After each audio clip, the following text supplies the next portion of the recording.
What's up guys, Patricia from tarantulaheaven.com, and today we're going to talk about Spidey. And I actually have Spidey here with me in her enclosure. She's been doing a lot of really crazy stuff in her enclosure lately. She's going through a really active period. She's been doing a lot of digging, sometimes upside down. She's also been digging a tunnel, which actually just collapsed yesterday. So she's doing a lot of really interesting stuff right now. So I thought it would be cute to kind of show the progress of her tank right now, which needs more substrate because the little darling has been moving a lot of her dirt around, and a lot of it's actually in this log. So things are looking a little bit low because she's pushed all the dirt to one side. So I kind of need to get her some more substrate just to kind of balance things out again because I don't want to ruin her hard work. But anyway, so today I want to talk about whether or not Spidey's bitten me, because I get asked that a lot on Spidey's Tumblr blog. And before I go into that, I just do want to say that if a tarantula does bite you, or let's say attack, as a lot of people put it, they don't really attack you.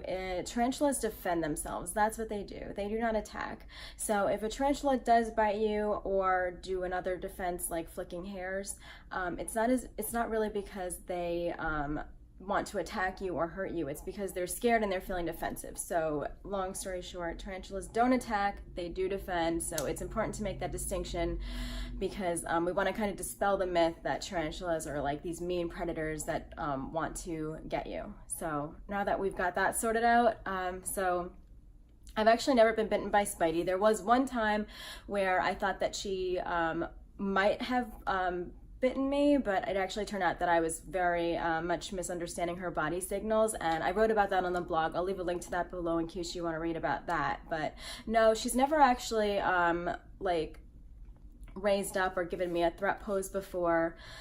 She's pretty docile, but she is an older tarantula, and so she's pretty calm. But you know, that's not to say that this could never happen, because you know, they do get scared, they're unpredictable, they're wild creatures.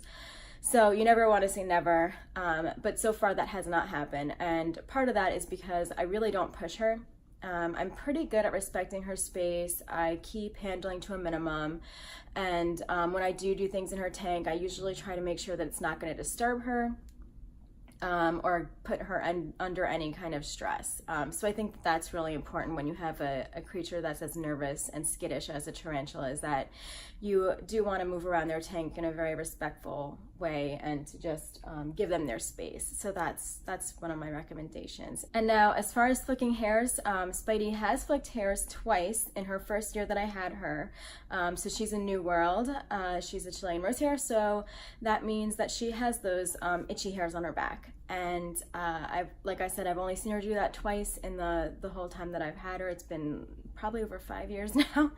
And one of them was actually at me within my first year.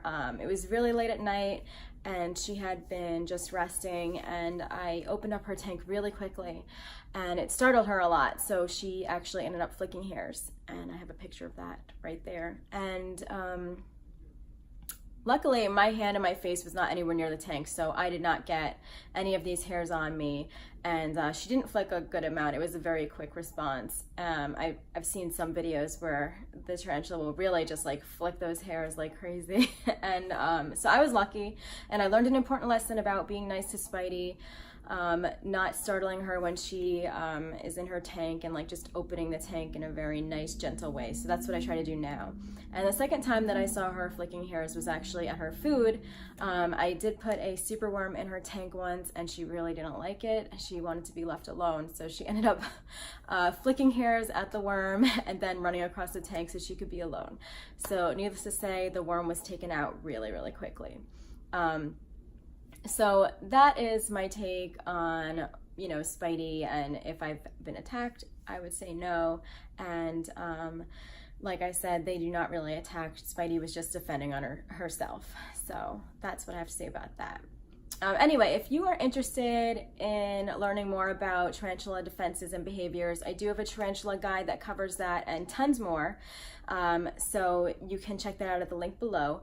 And I also offer a newsletter every Tuesday, which is called Tarantula Tuesday, and it's free tarantula tips and stories like this. There's also a series that I'm doing called Crazy Tarantula Facts, and I just go over a lot of different spider facts and subjects. So if you're interested in that, you can definitely subscribe at the link below as well. I will leave all the links below. And if you are interested in more Spidey stories or have questions or comments or more content that you'd like to see, please leave a link below. I would love to hear what you have to say. And thank you for watching, and I will see you next week. Bye.